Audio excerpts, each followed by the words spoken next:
우리 옆에 계신 분들과 인사 나눕시다. 사랑합니다. 축복합니다. 사랑합니다. 축복합니다. 사랑합니다. 축복합니다. 우리 주님의 크신 은혜와 사랑이 우리 모든 성도님들의 가정과 삶에 넘치시기를 주님의 이름으로 축복합니다. 오늘은 특별히 우리 해성교회의 순교자 기념 주일입니다. 우리 해성교회에는 우리 장로님 기도해 주신 것처럼 7인의 순교자들이 있습니다. 지금으로부터 74년 전에 6.25 당시에 공산군에 의한 죽임을 당하셨습니다. 죽음의 위협 앞에서도 믿음을 포기할 수 없었기 때문입니다. 오히려 믿음을 포기하라고 강요하는 공산군 앞에서 당신들도 이번이 기회니 예수 믿으시오 라고 권면하고 결국 죽임을 당하신 분들입니다. 믿음을 포기하고 죽음을 피할 수는 있었지만 그렇게 되면 영원한 하나님 나라를 포기하는 것이 되기 때문에 차라리 이 땅에서의 삶을 포기하고 대신 영원한 하나님의 나라를 붙잡으신 분들입니다. 그리고 그 순교자들의 피가 있었기 때문에 오늘 우리 해성교회가 지난 78년 동안 선교의 사명을 감당하며 신앙생활 할 수 있었다라고 하는 것을 오늘 우리는 반드시 기억해야 할 것입니다. 성도 여러분, 기독교의 역사는 순교자들의 피 위에 세워진 역사입니다. 예수님도요, 우리를 구원하시기 위해서 순교를 당하신 거예요. 예수님을 따르던 제자들도 복음을 전하고 예수님을 부인하지 않다가 결국 순교를 당하신 겁니다. 이는 복음이 전파되는 과정에서 반드시 원수 마귀의 방해가 있기 때문이에요. 마귀는 어떻게 해서든지 복음이 온 세상에 전파되는 것을 방해하려고 했습니다. 그러나 원수 마귀의 어떤 방해도 결국 복음의 전파를 막지는 못했습니다. 그 결과 복음은 전 세계로 퍼져나가게 된 것이죠. 예수님께서 하신 말씀이 있어요. 이 천국 복음이 모든 민족에게 증언되기 위하여 온 세상에 전파되리니 그제야 끝이 오리라. 이 말씀이 우리 예수님 말씀하신 대로 이루어져 가고 있는 거예요. 천국 복음이 온 세상에 증언되고 있고요, 그리고 온 세상에 전파되고 있어요. 결국 끝은 반드시 오게 될 줄로 믿습니다. 우리는 이 말씀대로 이루어질 줄로 믿고 신앙생활 해야 되는 거예요. 우리나라에도 복음이 들어오는 과정에서 수많은 생명들이 목숨을 잃기도 했습니다. 복음이 우리나라에서 자리 잡고 많은 열매를 맺기까지 수많은 핍박과 방해를 견뎌내야 했습니다. 여기 계신 분들 가운데도 예수 믿는 과정에서 집안에, 가정에 많은 박해를 받고 그것을 견디며 이곳에 서 계신 분들도 계실 겁니다. 전 세계 어디를 가든 복음은 그 복음이 전파되고 자리를 잡기 위해서 항상 수많은 박해와 핍박이 있었고 지금도 마찬가지고 또 앞으로도 그럴 것입니다. 이것은 주님이 오시는 그날까지 계속될 일이에요. 주님 오시는 날까지 원수 마귀의 방해는 멈추어지지 않기 때문이에요. 그러므로 방해와 핍박이 두렵다고 복음 전파를 멈추어서는 안 될 것입니다. 우리는 불과 한 달 전에 새생명 초청 축제를 진행했습니다. 그때 그 준비의 과정, 또 축제 당일까지 여러분은 무엇을 느끼셨습니까? 생명을 구원하는 일이 정말 힘들고 어려운 일이구나, 정말 원수 마귀의 방해가 이토록 강력하구나 하는 것을 느끼지 않으셨습니까? 그런데 여러분, 그렇다고 포기할 수는 없는 겁니다. 우리는 포기하지 않고 주님 오시는 그날까지 끝까지 복음을 전파해야 할 사명이 있는 사람들이에요. 여러분, 7인의 순교자들이 있었기 때문에 오늘 우리가 있는 거예요. 그러니 오늘 우리가 포기하면 우리의 다음은 없는 거예요. 우린 이걸 정말 잊지 말아야 됩니다. 오늘 제목을 순교신앙으로 살아가야 합니다라 하였습니다. 그러면 어떻게 사는 것이 순교신앙으로 사는 건지를 깨달아야 됩니다. 지금 우리는 7인의 순교자들과 같은 죽음의 위협 앞에서 우리의 믿음을 지켜야 하는 도전을 받고 있지는 않습니다. 우리는 편하게 신앙생활하고 있는 거예요. 그럼에도 순교신앙으로 살아간다는 건 무슨 뜻일까요? 그건 지금 우리가 신앙인으로서 살아가는 우리의 모습이 나 한 사람의 삶으로 끝나는 것이 아니라 나의 가정과 우리 교회와 이 나라와 민족의 미래를 결정한다는 것을 분명히 깨닫고 사는 것을 말하는 겁니다. 또한 우리의 가정과 교회와 나라에 대하여 믿음으로 서 있는 오늘 우리가 책임이 있다는 것을 깨달아야 되는 거예요. 그런 책임을 감당하며 사는 것, 이것이 순교신앙으로 살아간다는 뜻이에요. 그러니 저와 여러분 한 사람 한 사람의 신앙생활을 통해 여러분의 가정과 교회와 나라에 어떤 영향을 지금 미치고 있는지를 생각하고 있어야 돼요. 여러분은 그냥 한 사람 한 사람이 아니에요. 왜냐하면 하나님이 우리를 그렇게 부르신 적이 없기 때문입니다. 하나님께서 저와 여러분을 부르셨을 때는 저와 여러분을 통해 우리의 가정, 우리의 교회, 우리의 나라에 하나님의 뜻을 이루는 도구로 쓰임받으라는 그 책임을 다하라고 부르셨다는 사실을 기억해야 된다는 거예요.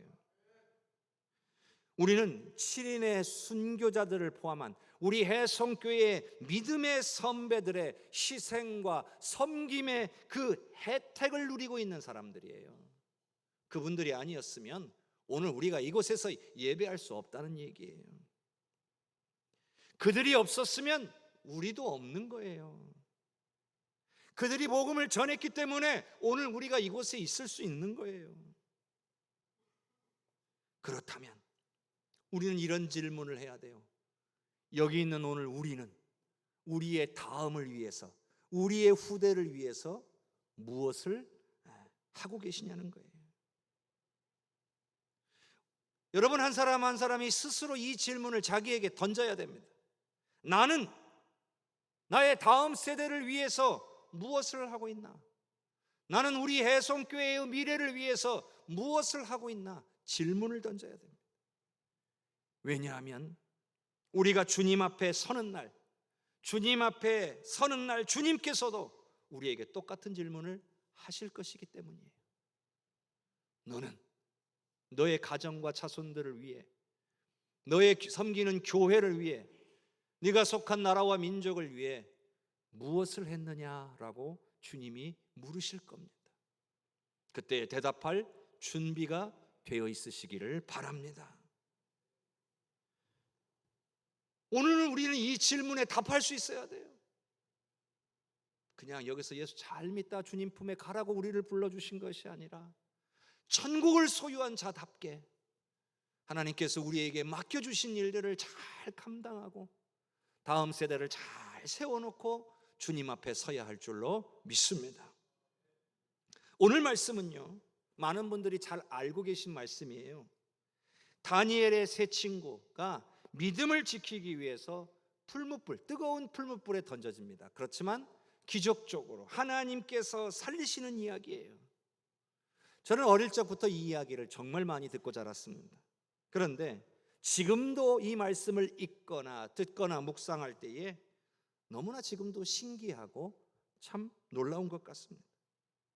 제가 이 말씀을 묵상하다 깨달은 건 이 다니엘의 친구들이 보여주었던 이들의 신앙이 바로 순교신앙이라는 거예요.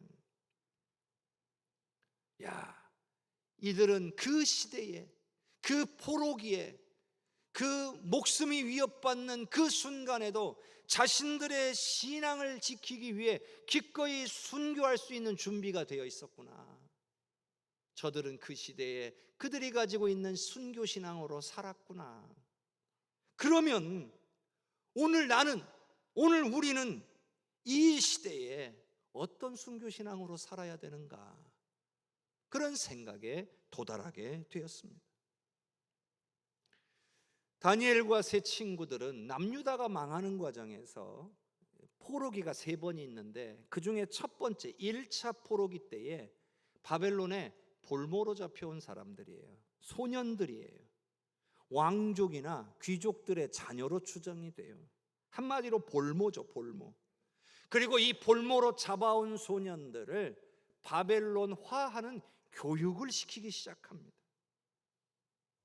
우리나라로 말하면 일제시대 때 이름을 바꾸고, 창씨개명이라고 일본어로, 일본식으로 이름을 바꾸게 하고, 그리고 신사참배를 하게 하고, 학교에서는요 일본어로만 말하게 하고, 그리고 그렇게 했던 거죠. 이걸 가리켜서 역사에 우리가 배울 때는 민족 말살 정책이다, 이렇게 요즘 가르칩니다. 똑같이 이스라엘 민족의 정체성을 없애고 바벨론화하는 식민지 정책을 행한 거예요. 원래 이 세 친구의 이름이 뭐냐면 하나냐, 미사엘, 아사랴예요. 그런데 이 세 친구의 이름에는 하나님을 뜻하는 야자와 엘자가 들어가 있어요. 성경에 야자가 들어간 이름하고 엘자가 들어간 이름은 하나님이 들어가 있는 이름이에요. 그러니까 하나냐의 야, 냐의 야, 그리고 미사엘의 엘, 아사랴의 랴의 야, 이게 바로 하나님을 뜻하는 단어예요. 그런데 바벨론에 왔을 때 이들의 이름을 바꿔버립니다. 오늘 성경에 나오는 것처럼 사드락, 메삭, 아벳느고. 그런데 이 이름에는 바벨론의 신들의 이름이 들어가 있어요. 자, 사드락, 메삭 할 때 뒤에 락, 삭으로 끝나잖아요. 이게 악이라는 단어가 들어가 있는데 이게 아쿠라는 신을 가리킵니다. 아벳느고의 느고는 느보라는 신을 가리킵니다. 그러니까 하나님 중심의 이름을 가지고 있던 이들을 바벨론 신의 이름이 들어간 이름으로 바꿔놓는 거예요. 우리로 말하면 일본식으로 이름 바꾸듯이요. 그리고 바벨론의 언어로 바벨론의 교육을 시켰습니다. 심지어는 바벨론의 우상에게 바쳤던 제물들을 가져다가 그걸로 이들을 먹였습니다. 심지어 오늘 말씀에 나오는 것처럼 느부갓네살 왕이 만든 금 신상 앞에 엎드려 절하도록 한 겁니다. 그러니까 이들이 섬겼던 하나님을 이제는 포기하고 바벨론의 신을 섬겨라, 이거죠. 철저하게 바벨론 사람으로 만들려고 했던 겁니다. 다니엘과 세 친구는 바벨론이라고 하는 이 거대한 세상의 흐름과 마주하게 된 거예요. 그런데 문제는 이 소년들의 힘만으로는 이 바벨론이라고 하는 이 거대한 흐름을 거스른다는 게 마치 계란으로 바위를 치는 것과 같았을 겁니다. 근데 놀라운 사실은 이들이 이 거대한 흐름을 거부하고 정면으로 맞서고 있다는 거예요. 먼저 그들은 그들에게 주어진, 그들이 먹어야 했던 그 음식이 우상에게 바쳐진 제물이라는 사실을 알았습니다. 그래서 그것을 먹지 않기로 결단을 합니다. 자, 다니엘 1장 8절과 9절의 말씀 우리 화면을 통해 같이 읽어보겠습니다. 다니엘은 뜻을 정하여 왕의 음식과 그가 마시는 포도주로 자기를 더럽히지 아니하리라 하고 자기를 더럽히지 아니하도록 환관장에게 구하니 하나님이 다니엘로 하여금 환관장에게 은혜와 긍휼을 얻게 하신지라. 다니엘과 세 친구의 결정은 스스로 더럽히지 않겠다였습니다. 우상에게 바친 제물을 먹는다라고 하는 것은 하나님에 대한 신앙을 포기하는 것과 같다라고 받아들인 거예요. 당시에요, 다니엘과 똑같은 처지에 놓여 있는 소년들이 많았습니다. 유다에서 다니엘과 이 세 친구처럼 사로잡혀온 그런 소년들도 꽤 많았을 거고요. 또 유다 말고도 주변에 바벨론이 다 점령한 나라들, 그 민족들에서 끌려온, 볼모로 끌려왔던 소년들도 그곳에 함께 있었을 겁니다. 그런데 이들 중에서 오로지 다니엘과 이 세 친구들만이 자신의 신앙을 지킬 결심을 하게 된 거예요. 사실 여러분, 객관적이고 현실적으로 판단한다면 지금 이들은 이걸 맞설 힘이 없어요. 그러니 그냥 현실적으로 받아들이는 게 당연해요. 왜냐하면 그게 살아남을 수 있는 유일한 방법일 뿐만 아니라 오히려 여기서 잘만 하면 바벨론에서 출세할 수 있겠는데 하는 기회가 주어진 것이기 때문이에요. 생각해 보세요. 어차피 망해가는 민족 버리면 어떻습니까? 그냥 나만 잘 살면 되는 거지. 눈 딱 감고 이렇게 행한다고 누구 하나 비방할 사람 없는 거예요. 믿음 지킨다고 누가 알아맞춥니까? 그리고요, 혹시 마음속에서라도 하나님만 잊지 않고 살아가면 되는 것 아니야? 여러분, 이런 유혹이 왜 없었겠습니까? 대부분의 사람들은 그 유혹에 넘어간 거예요. 그런데 다니엘과 세 친구는 그 유혹을 거부한 겁니다. 여러분, 우리가 살아가는 이 세상도요, 별반 다를 게 없어요. 이 세상에 거대한 흐름이 있어요. 그 흐름이 믿음의 사람들을 끊임없이 유혹하고 있습니다. 믿음을 지키지 못하도록 우리를 방해하고 있다는 거예요. 믿음을 지키자니 출세가 막힐 것 같고, 믿음을 포기하자니 양심이 찔려서 괴로워하고 있습니다. 그러다가 나만 그러나? 다들 그렇게 하잖아. 이렇게 현실과 타협하기 시작한다는 거예요. 나중에 잘 되면 그때 가서 믿음 생활 잘하면 되지. 근데 정말 그때 가면 그렇게 할까요? 또 그것이 하나님이 정말 바라시는 삶일까요? 하나님이 잘했다 칭찬하실까요? 근데 여러분, 다니엘과 세 친구들에게는요, 분명한 원칙이 하나 있었어요. 그들이 말한 게 뭐예요? 자기를 스스로 더럽히지 않겠다는 거예요. 그 말은 하나님께서 말씀하신 바를 따르겠다는 원칙을 갖고 있는 거예요. 하나님의 말씀을 지켜야 된다. 그러한 분명한 원칙이 있었던 거예요. 말하자면 말씀대로 살지 않는 것이 하나님 앞에 죄가 된다는 것을 이들은 분명히 알고 있었던 겁니다. 내가 나의 육신의 평안과 나의 성공을 위해서 하나님의 말씀을 거부하고 살아간다는 것이 하나님 앞에서 죄가 된다는 사실을 분명히 알고 있었기 때문에 나는 하나님 앞에 죄를 지을 수 없다. 이것이 이들의 결단이었던 거예요. 그런데 여러분, 이들의 선택이 옳았습니까? 예, 옳았습니다. 앞서 우리가 함께 읽었던 9절 말씀에서 하나님이 다니엘로 환관장에게 은혜와 긍휼을 얻게 하신지라 하였습니다.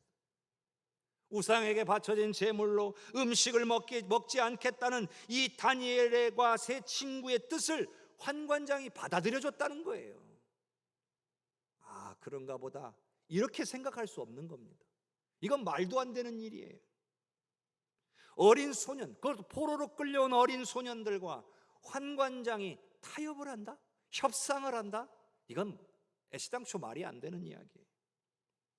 다니엘의 요구는 마치 도박과도 같은 거예요. 그리고 환관장에 있어서는요, 아무 득이 없어요.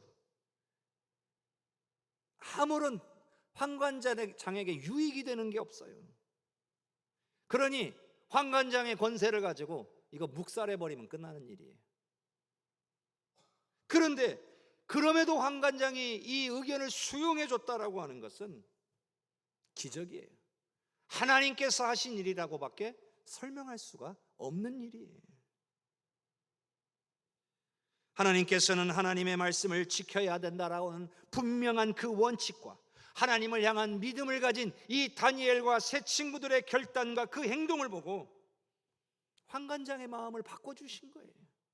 뿐만 아니라 채식과 물만 먹은 이들의 모습이 고기와 포도주를 먹은 다른 이들의 모습보다 훨씬 더 건강하고 아름답게 하셨다는 거예요. 또한 그들에게 지혜와 총명을 부어주셨는데 그 아이들 중에 그냥 뛰어난 정도가 아니라 당시 바벨론의 가장 뛰어난 지식인들보다 10배나 뛰어나게 하셨다는 거예요. 여러분, 하나님이 하신 일임을 믿으시기를 바랍니다. 그들의 결단의 결과예요. 여러분, 우리가 다니엘과 세 친구들 같은 이런 결단을 못하고 그냥 세상의 흐름에 따라서 살아가는 이유는요, 우리가요, 이 친구들처럼 말씀의 기준이 분명하게 서 있지 않고 말씀에서 멀어져 있기 때문이에요. 말씀에서 멀어져 있으니까 하나님을 제대로 알 수가 없어요.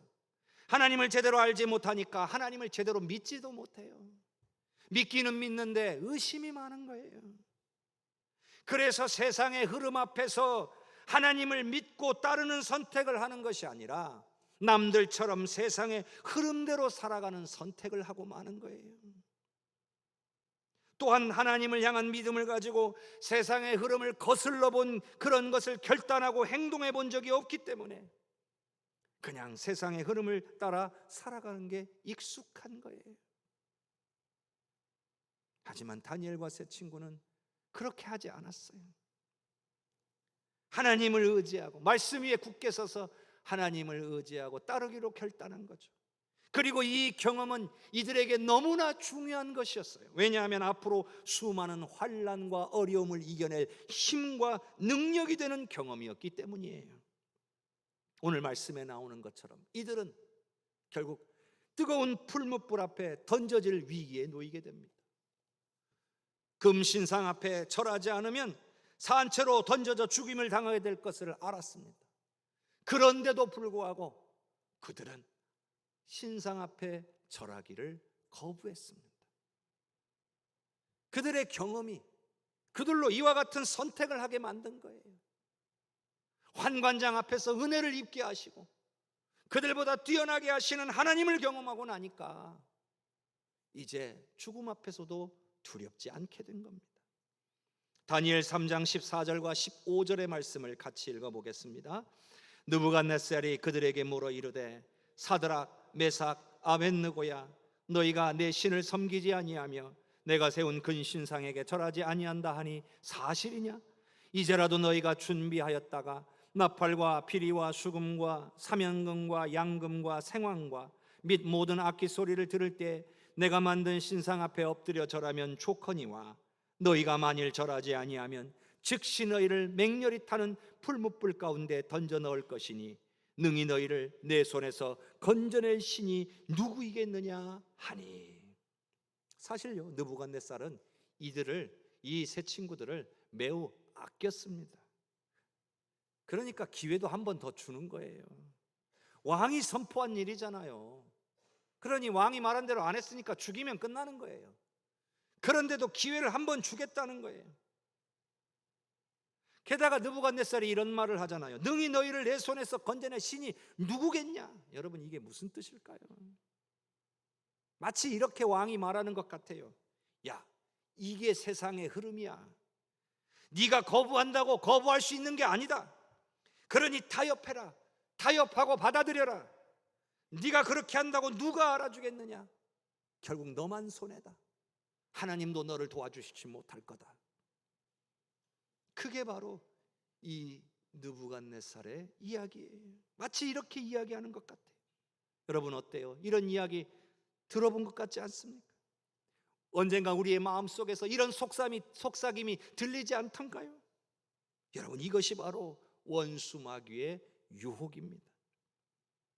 믿음으로 살지 말고 현실적으로 살라고 유혹하고 있는 거예요. 천국을 소망하기보다 이 땅의 삶에 만족하고 살라고 유혹하고 있는 거예요. 하나님을 향한 믿음은 뒤로 미뤄두고 지금은 성공을 위해 살아라, 그렇게 유혹하고 있는 거예요. 조금만 타협하면 성공이 보장되어 있는데 왜 그렇게 하느냐는 거죠. 그런데 이 세 친구가 어떤 선택을 내렸을까요? 자, 다니엘 3장 16절에서 18절까지 함께 읽겠습니다. 사드락과 메삭과 아벳느고가 왕에게 대답하여 이르되 느부갓네살이여, 우리가 이 일에 대하여 왕에게 대답할 필요가 없나이다. 왕이여, 우리가 섬기는 하나님이 계시다면 우리를 맹렬히 타는 풀무불 가운데서 능히 건져내시겠고 왕의 손에서도 건져내시리이다. 그렇게 하지 아니하실지라도 왕이여, 우리가 왕의 신들을 섬기지도 아니하고 왕이 세우신 금신상에게 절하지도 아니할 줄을 아옵소서. 이들은요, 하나님을 향한 믿음을 선택했습니다. 타협하지 않기로 결단한 거예요. 이렇게 말하잖아요. 이 일에 대하여 왕에게 대답할 필요가 없나이다. 왕을 무시하는 표현이 아니에요. 이건 뭐냐면 우리의 의지와 행동에는 변함이 없다는 이야기예요. 그러니까 왕께서 무슨 말씀을 하시더라도 우리의 생각은 절대로 바뀌지 않습니다. 우리는 아주 의지가 확고합니다. 이런 뜻이에요. 근데 여러분, 이들의 믿음 참으로 놀랍습니다. 더군다나 믿음의 수준이 매우 높습니다. 자, 이들은 어떤 믿음을 가졌냐면 하나님의 전능하심을 믿고 있는 거예요. 하나님께는 불가능한 것이 없다는 거예요. 하나님이 하시기만 하면 풀무불이나 혹은 왕의 손에서 얼마든지 구원하실 수 있음을 믿고 있는 거예요. 아니, 상황은 인간적인 눈으로와 생각으로 볼 때는 이건 이제 벗어날 길이 없는 거예요. 이제 꼼짝없이 죽었다고 느껴지는 순간이에요. 그런데 그 순간에 하나님이 하시면 살아날 수 있습니다. 이런 믿음을 갖고 있다는 거예요. 그런데 더욱 놀라운 것은 이들의 믿음은요, 그저 내가 바라는 것이 이루어지기를 원하는 그런 수준의 믿음이 아니라는 거예요. 뭐라고 고백합니까? 그렇게 아니하실지라도. 마지막 절에 18절에 그랬잖아요. 그렇게 아니하실지라도. 하나님이 자신들을 살리지 않으신다 할지라도 금신상에 절 안 하겠다는 거예요. 믿음을 포기하지 않겠다는 거예요. 우리 정현행 전도사님과 우리 모든 7인의 순교자들이 공산군의 위협 앞에서 하나님을 부인하면 살려주겠다 할 때 그렇게 안 하시겠다는 것과 같은 거죠. 죽는 한이 있어도 포기하지 않겠다는 거예요. 믿음을 버리지 않겠다는 거예요. 살리시는 것은 하나님의 뜻에 달려 있는 것이지 하나님의 능력이 없어서가 아님을 믿고 있는 거예요. 여러분, 우리의 삶에 일어나는 모든 일들 가운데 하나님이 능력이 없으셔서 못하시는 일은 없는 줄로 믿으시기를 바랍니다. 하나님의 뜻과 관련된 거예요. 그리고 그 하나님의 주권과 관련된 거예요. 우리가 어떻게 할 수 있는 게 아니에요. 그저 우리는 바라고 믿고 기대하는 거예요.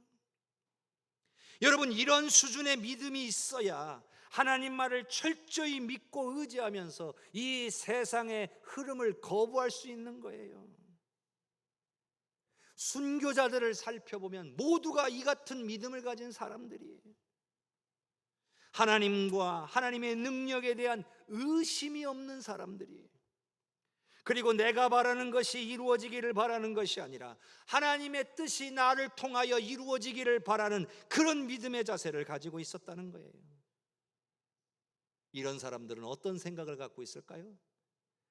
내 삶이 내 것이 아니다. 내 삶은 주님의 것이다. 이것을 깨달은 사람들의 삶이에요.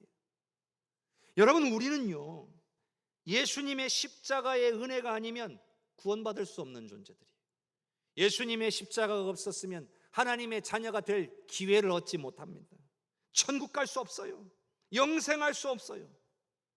그런데 놀랍고 감사하게도 십자가의 은혜와 사랑으로 구원받았어요.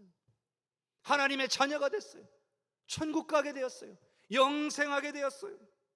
그러니 이 땅에서의 내 삶은 더 이상 내 것이 아니에요. 오늘 우리의 구원자와 주인이 되시는 주님의 것임을 믿고 고백해야 된다는 거예요. 이것을 제대로 깨닫고 고백한 사람들이 바로 순교자들이에요. 오늘 말씀에 나오는 이 세 친구들이에요. 그리고 우리 신약 성경에도 바울 사도가 그런 사람이에요. 자, 바울 사도의 고백을 한번 살펴보겠습니다. 로마서 14장 8절의 말씀을 함께 읽겠습니다. 우리가 살아도 주를 위하여 살고 죽어도 주를 위하여 죽나니 그러므로 사나 죽으나 우리가 주의 것이로다. 어쩌다 보니 죽게 되어서 죽었습니다가 아니라는 거예요. 죽고 사는 모든 것이 주를 위한 것이라는 거예요. 그리고 그렇게 생각할 수밖에 없는 게 뭐예요?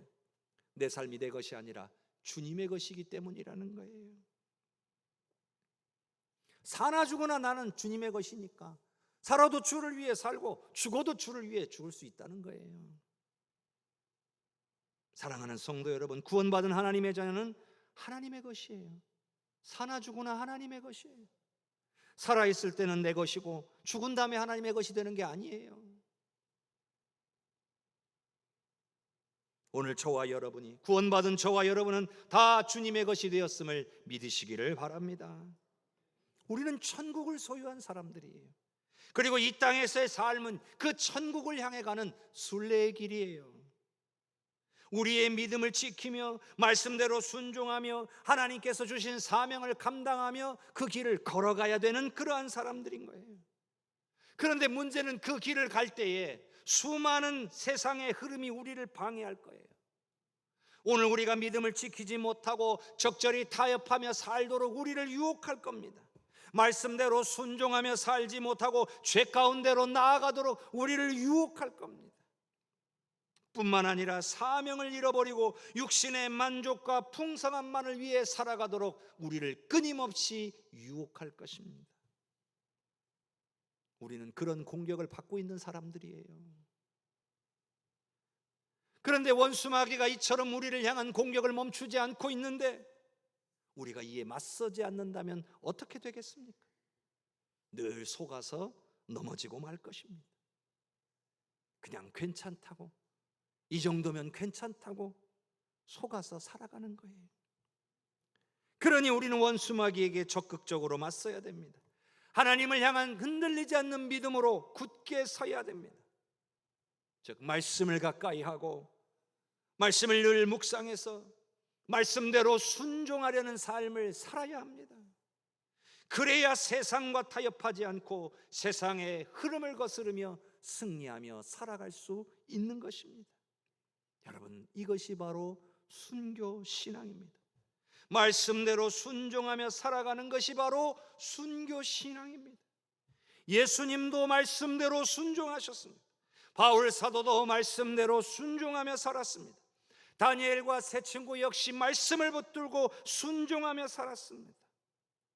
그래서 하나님이 그들과 함께 하셨고 이들 모두가 하나님의 뜻을 위해 귀하게 쓰임받을 수 있었습니다.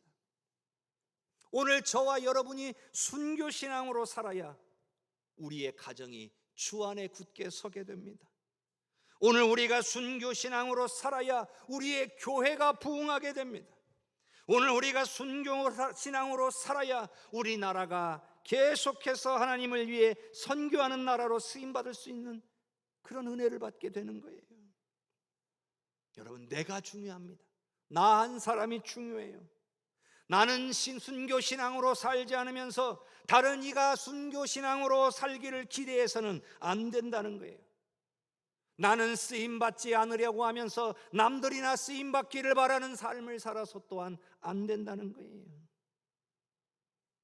여러분, 내가 순교신앙으로 살지 않는데 내 자녀들이나 우리 교회가 믿음으로 풍성해지기를 기대해서는 안 된다는 겁니다. 우리의 자녀들이 믿음 안에서 하나님의 은혜와 복을 누리기를 원하신다면 내가 순교신앙으로 살아야 돼요. 우리 교회가 믿음 안에서 은혜가 넘치고 풍성하고 쓰임받는 교회가 되려면 오늘 내가 하나님 앞에서 순교신앙으로 살아야 돼요.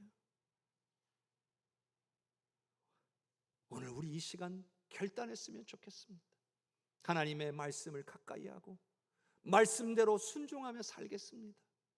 그래서 나를 통해 많은 생명들이 주님께로 나오는 역사들이 일어나게 해 주십시오. 그런 우리 순교신앙의 결단이 오늘 우리에게 풍성하게 부어지기를 주님의 이름으로 축원합니다.